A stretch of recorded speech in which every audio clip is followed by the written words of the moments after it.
Morning, everyone. I've just got to show you my two dogs. They want the attention. Sarah Hunter should just be coming in now. I think I accepted her. Oh, there she is. Morning. Yeah.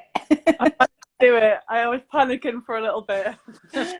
I know. I also yesterday, on Monday with Shauna, I was panicking that I couldn't get her on either. So it took a little bit longer than you did. But good morning. Great to have you on this week. Thank you so much for taking up your time to have a chat with us. It's been a really good week. We've done this series because we're not out on the field, but we wanted to bring the rugby community some insights to things. Just managing my two dogs right now who want my attention. But we'll crack straight into it because I know that your time is very precious and you're very busy. So this discussion is all about leadership and you being somebody right at the helm of the international game and have been for so many years. It felt like the appropriate person to have this conversation with. So right from the start then, like, what does leadership mean to you? I think it means lots of different things, and it probably, I think when when you're younger and you're playing for your local club growing up and they're giving you like this, make you captain, you're like, oh, what's that? Like doing the coin toss and talking to the ref. But like, I think as you get older, you realise it's a lot more than that.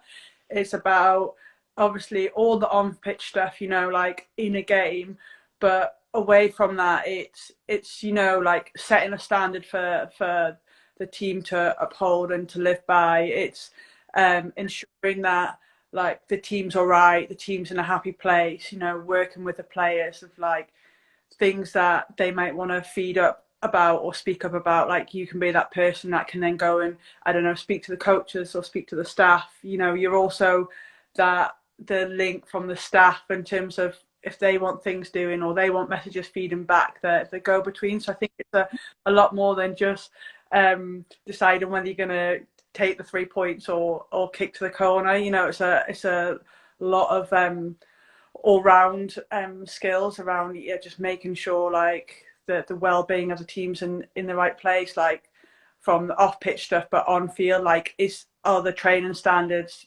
at the level that we want to? Have we had a good training session? Haven't, like, who do you need to go and pick those conversations up with? It's about sharing responsibility, and this is something over time, again, I'm sure we'll get to, is that it's like you're not solely responsible for everything that goes on the team. And I think as I've had more years experience, I've got a lot better at like sharing that responsibility and having people around you that support you in being able to lead the team. Yeah, I think it's so often people think it's just maybe the 80 minutes on a pitch, but it's not. It's all encompassing, from a lot of people talk about how it's never a switch off job being a captain, because you're always thinking of others, you're thinking of the performance, you're thinking of the management, and it's a big task to have. So how did you learn to be a leader? You spoke there about, when you're younger and you get given those responsibilities, you're not quite sure what it means, but how have you learned to lead? And is it something that you can be taught, or is it a matter of experience and drawing from others as well? I think it's a bit of both. If I'm completely honest, I think everyone has leadership qualities within them. People just look very different.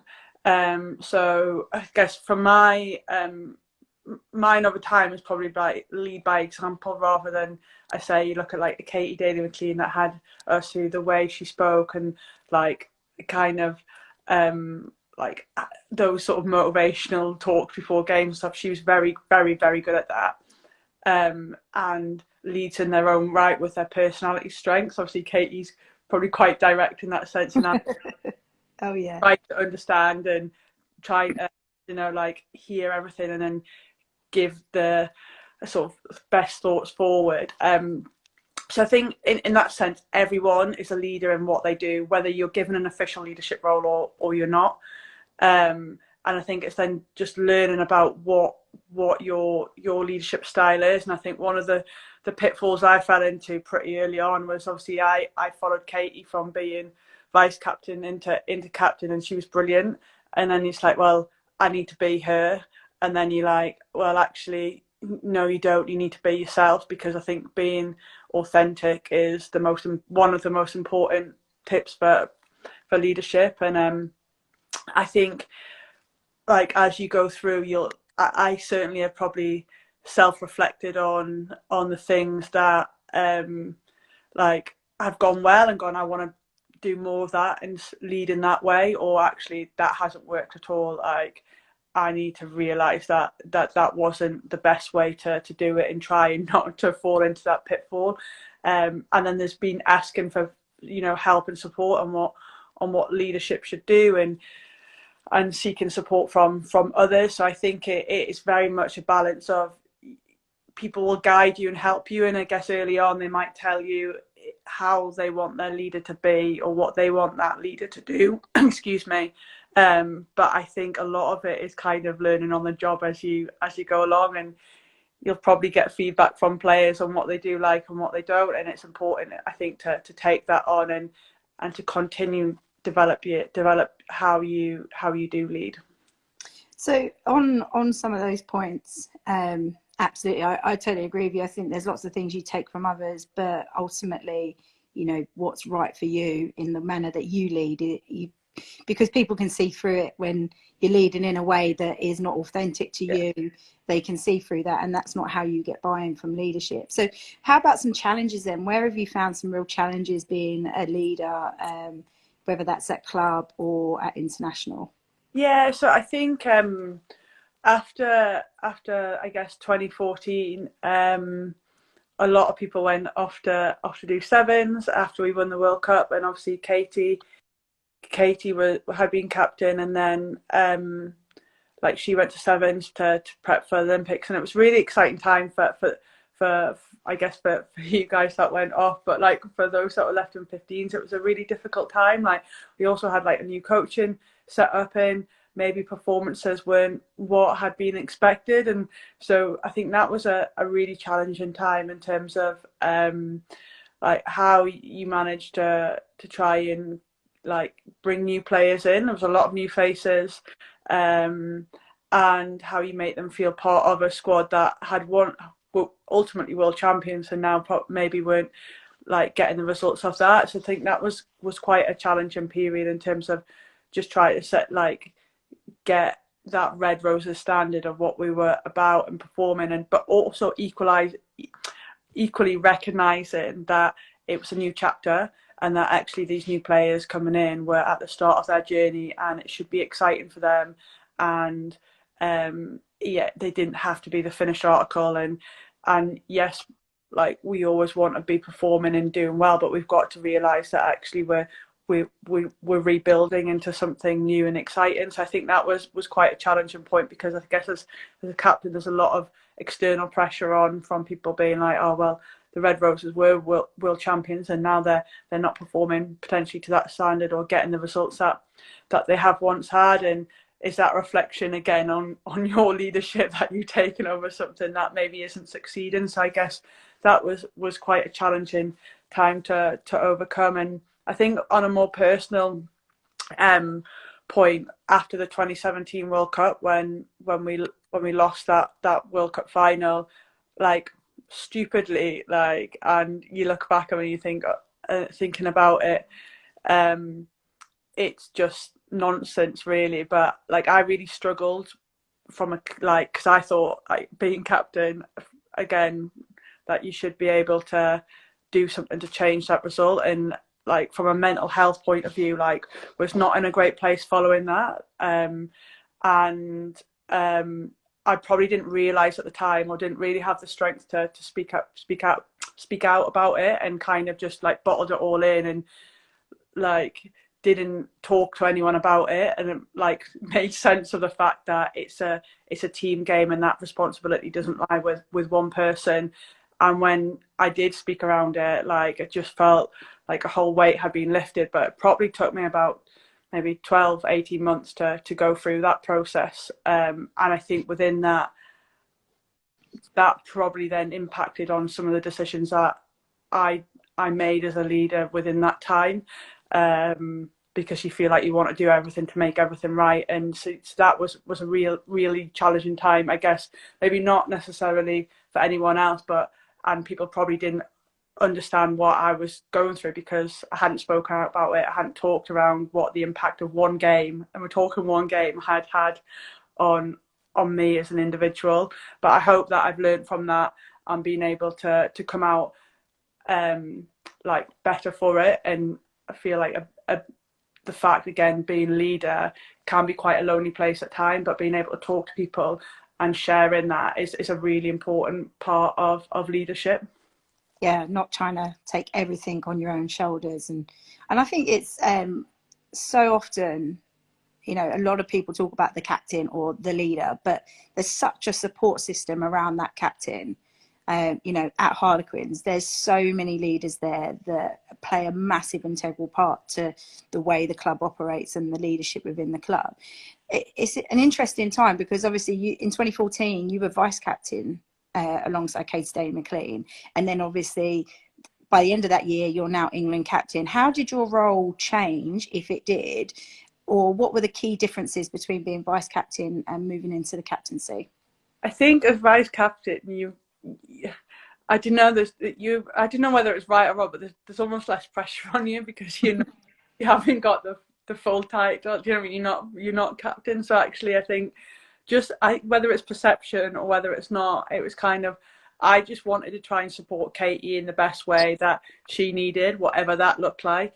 So in that sense, and again, like you say, with captaincy, there's a lot of unseen things that you don't probably realise that they pick up. So obviously, as vice captain, again, you didn't have to do that. So I think that's a slight difference. That probably more does come on the captain sense. But is that Rolo? Mocha agrees. I think I actually remember that time, and I remember you saying, I'm just going to do whatever I can to support Katie because that's the right thing for the team. And I think the most successful captains have always had the most best support network. What would you say to, you know, what does support leaders look like, and why is it so vital? I think it's huge. Like, we look at the World Cup just gone, and like some of we have like a on-field strategy group, which is more like the tacticians and people leading in their areas that they are. Like, I don't know if you have Emily Scars was vice captain. You've got Abby Ward in there as a line-out leader, and Zoe Allcroft. You've got Zoe Harrison in there as your key decision maker at 10. Like Marley Packer, just like naturally, she's got really great leadership skills especially around breakdown, contact area, and she brings something that probably everyone else didn't have. Like, you know, the Marley Packer effect of that energy, that like motivation. So from that side, they take that pressure off in those areas. So actually you can focus on game day of like maybe the bigger picture stuff, like how you manage relationships with the referee, how the general feeling has gone. So actually having them to pick up those areas just means that you can focus on other stuff. And then we had a off-pitch Thorns group, like a non-rugby type leadership group, and that was like Vic Cornborough, Marley Packer, Emily Scarrett, Lydia Thompson, Sarah McKenna, and they were the people that pick up, again, other stuff, and it just takes that pressure up. You share that responsibility, and you have full confidence within them that, like, they'll take ownership of something. If someone, I don't know, a staff member needs picking up with about something, or there's a dialogue going on, like, you're more than happy and like that they can go and do it. It's almost delegating that responsibility, but you've got to, so they're really key, and you have that trust and confidence that they can go and lead in their own way to sort that out and support you in a role. So actually, all of a sudden, from maybe thinking you've got everything to do, actually you probably end up doing less than everyone else because there's so many people. But that for me, like, that's just an example of a brilliant team, like support team, who again are leading in their own way of doing things, and just take that weight off you, that burden of going, I'm responsible for everything. Like you all have experienced that, Quins, and they're naturally like really good at what they do. So it's like, let's utilize them for that. And like, I just think they were like such a great support team, probably over the last like 3-4 years, since we've really tried to go, well, what do we want our leadership teams to do, and how do we want them to work? And I think it's something that teams always need to invest in time, because if you have a really good leadership group, they take like a lot of ownership on how the team feels, and the well-being of the team. And we all know that when players are happy and feel comfortable in their environment, then they perform better. So I think that's a really important part, as well as if you have a really strong like tactical leadership group, you probably end up playing a lot better, because people are making the right decisions at the right time, and they have real ownership over the area that they're looking for. So I think having real clarity within whatever your team structure is and what you want your leadership group is invaluable. And I think more time and support given to help those individuals learn and develop, because I mean, we won't talk about how old I am, but I genuinely think I've learned more now and performing better now as a leader than I did at the start. And I just wish I'd had, like, in the early days, that support network, like, and sort of opportunities to go and help you become a leader. Not when you're necessarily given a captaincy role or a vice captaincy role, but just leadership skills and advice as a young player coming through. And then as you get, I guess, into your club and get given a role, that actually there's mechanisms there to help you learn and understand what makes a good leader, and how they're getting the best out of what your leadership style is. So something like today is brilliant for all, I guess, all the young girls or boys watching, in terms of just them to start to think, well, what is leadership? What sort of leader am I? And where may I go and like seek support or guidance that can help me? Because it's not just about like when you get to rugby, it's like how you're leading at school, or how you're leading in like any other sports clubs you might take part in. Yeah, I think it's like the message there is about, you've got a squad of people that had a vast of great skill sets, and it's how you can utilize them, not just thinking, well, that person, you know, they're more experienced, they show those qualities easier than maybe the person next to them. It's actually, how do you unearth that and develop it and show young people what leadership is about, and how to, you know, unlock those skills? Because as you say, everybody has them, they're just they display them in a different way.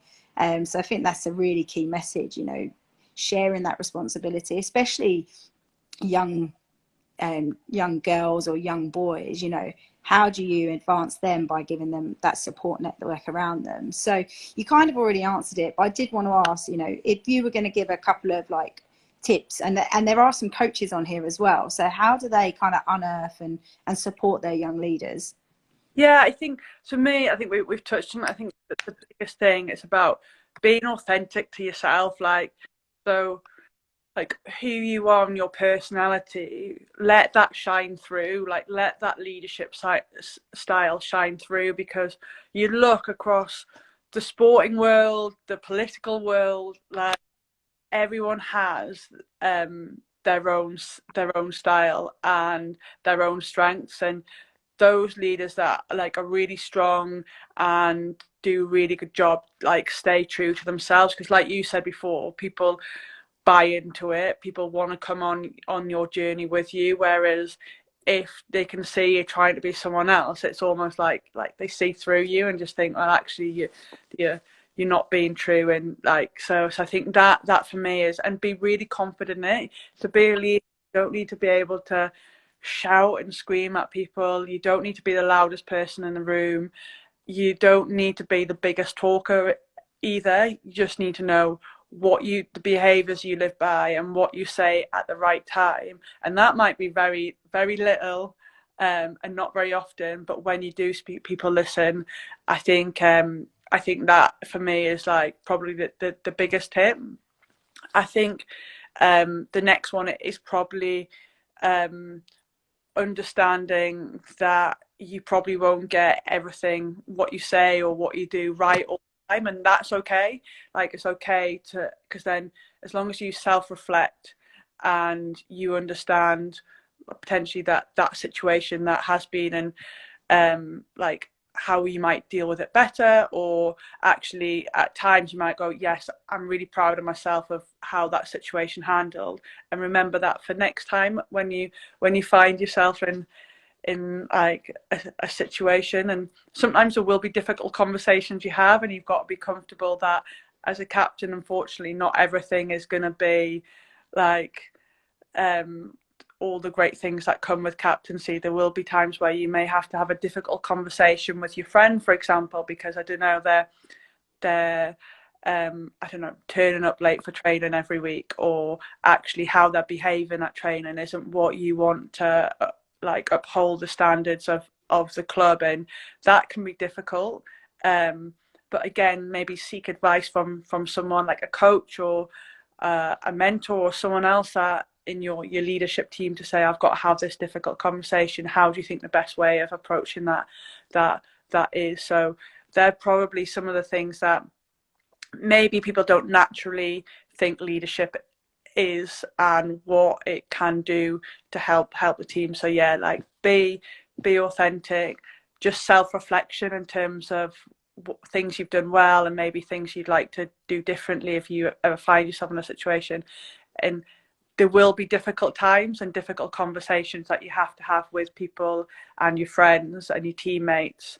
So maybe just giving it a bit of thought, but maybe before you have to have those conversations, and they'll thank you in the long run because you're going to make a better person. Yeah, definitely had some of those challenging conversations, and they're not enjoyable, but necessary as a leader. Um, I've had a few questions actually pop up on this, and I wanted to ask you about this. Obviously, there's the obvious things that come with captaincy in terms of pressure, and playing being one of those, and getting the starting shirt. Now, I know you very well, and I know that you would never associate, because you're captain, you get that starting shirt and you're train as hard as you can to put yourself in that position. How do you handle that extra pressure, or have you considered, to not let that pressure be part of what you're trying to achieve? Yeah, it's a great question. And it's something that I've always kind of set myself out, is that like for England, I want to be the starting person in my position. Like, I don't want to get picked because like I'm captain. And like, I've very honestly had conversations with Mids all the way along to say, like, and he's like, yes, you're our captain, but I'm not going to pick you because of your captaincy. Like, you have to be the person we want to play in those games. And I think that's where the pressures come off, because like yourself, like your own worst your own worst critic on how you play, how you train, how the standard you want upheld. So for me, and foremost, that was my priority. It wasn't like, it sounds really bad, like being captain is like the biggest honor I've had of your country, but it's never something I've wanted. So I didn't grow up going, I want to be England captain. I grew up going, I want to play for England. So I've always kept that at the back of my mind, as like, that's always been my main goal. Like, the captaincy is like an added bonus of like representing your country. So whenever, like, I don't know, performance may be slipping, like, that's when I've gone, right, no, that's where my focus is going to be. And like, on game day, yes, you've got all your captaincy stuff, but I've tried to put them in two different boxes. Like, I prepare for myself as a player and how I'm going to perform for the team, and then think about like a couple of key captaincy things you want to do alongside it, so they're not merged into one. So like, on game day, I feel like I'm quite good at like separating them so that actually I can focus on me as a player, but I also know the key things I want to do as a captain at the same time, rather than, so like if I don't know, knocked a ball on or miss a tackle or whatever it is, I'm like, right, I need to go back to the player side. So I think that's where I try and take the pressure off them both. I see them very separately, even though they kind of mix into one, which I think has probably helped me over time. Yeah, it's like, you know, the captaincy side of things. You've got plenty of experience and the natural ability that you have, but if you're not focused on the actual playing element, then the captaincy side will also have a real challenge, like challenges faced, etc. I think that's really fascinating. And somebody put in the comments, you know, through good or bad, you've always got a smile on your face. And I think, you know, celebrating those pressures, we often say, you know, pressure is a privilege, and to be put in that position, you don't take it for granted as a player or having that role. So just to wrap up then, because I think there's so much good stuff in here, and we'll be sharing it with our wider group as well, but are there any podcasts or books or even like some people that are your mentors or go-to things for you that just help curiosity within, you know, thinking about how you're leading, what you're doing, what others are doing, or somebody who may have been there, done that? Could you give us an insight there? Yeah, so I mean, I'm not very good at reading or listening to too many things. So like, but the book I did read book, yeah, but legacy book, you know, just Oh yeah. yeah, that everyone, I think it's doing the circle again, but I sort of probably read it about, probably talking about 8-9 years ago now, but I found that a real insight, just in terms of from not an insight, but almost like just a philosophy mindset point of view about some of the things that you like see within like more probably behaviors and standards of leadership, and maybe how you want to try and influence that.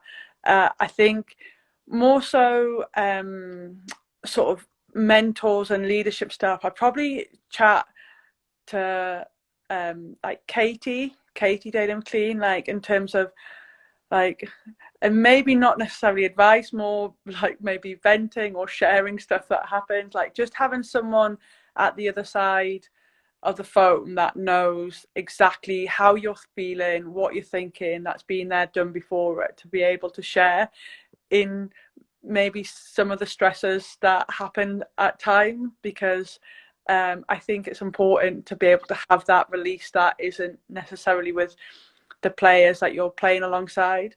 Emily Scarrett as my vice captain over the last few years has been absolute like wonder, like to go in, bounce things off her, be like, this is what's like, this is happening, like how do you think like the best way to approach it is. So having someone to be able to again share that knows, and so it's a little bit different this time, so they know what's going on in that moment. They're there, they're present, they know the mood of the group, they know the mood of the staff, they know the direct situation. So having someone who you like trust implicitly with it and value their opinion, I think that's really important, to have someone that you can call upon. And then I think, like, it sounds a bit daft, but like my mum and dad have always been someone, again from someone like an external point of view that is probably really neutral, and just being able to share some of like I guess your challenges or difficulties. And they've probably both had like leadership roles within the work setting they've been in, like, and again, it's not from a sporting context, but it's from like a person context, and from how they've dealt with situations in their lives with like leadership roles they've had, which ultimately like they've been like my biggest support network like since I was little, and they're always someone I'll fall back on to try and give me advice and guidance, even now, especially when it comes to sort of, I guess, maybe how you're managing yourself or managing maybe a leadership situation. I think so not necessarily podcasts to go and listen to or a lot of books to read, but probably more surrounding yourself with a network of people, like mentors that you can you can touch base with, who have either been there, done it, or you just know will give you good advice on how you can deal with the situation. Yeah, I think it's so critical to lean on people that you can trust, that are really relatable, and are people that are prepared to also say, no, Sarah, I don't think this, or I think actually you're wrong here.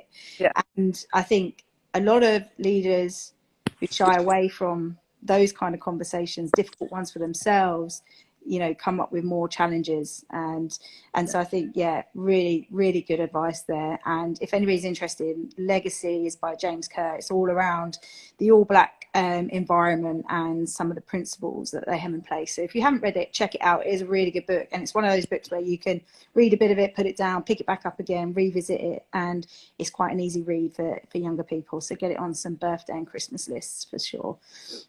Thanks, Sarah Hunter, if we're calling you Sarah, I know you're Hunter, for jumping on and giving an incredible insight to not only the great side of it, but also the challenges that you face, but then also how you find solutions for those around your support network, learning on the go, having good conversations. I think it's been really insightful, and hopefully, I know that our listeners will certainly take a lot from this today. So thanks so much.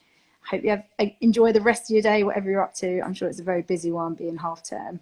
Yeah, no problem.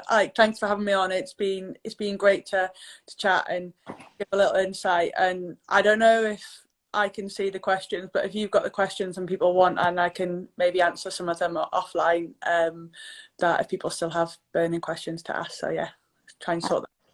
And as always, you want to keep on giving, which is why you're such a loved character. So yeah, we'll get those out to you, and maybe you could do a little Q&A another time, or send them back. So, but thanks so much. No problem. Have a great day. See you later. Bye.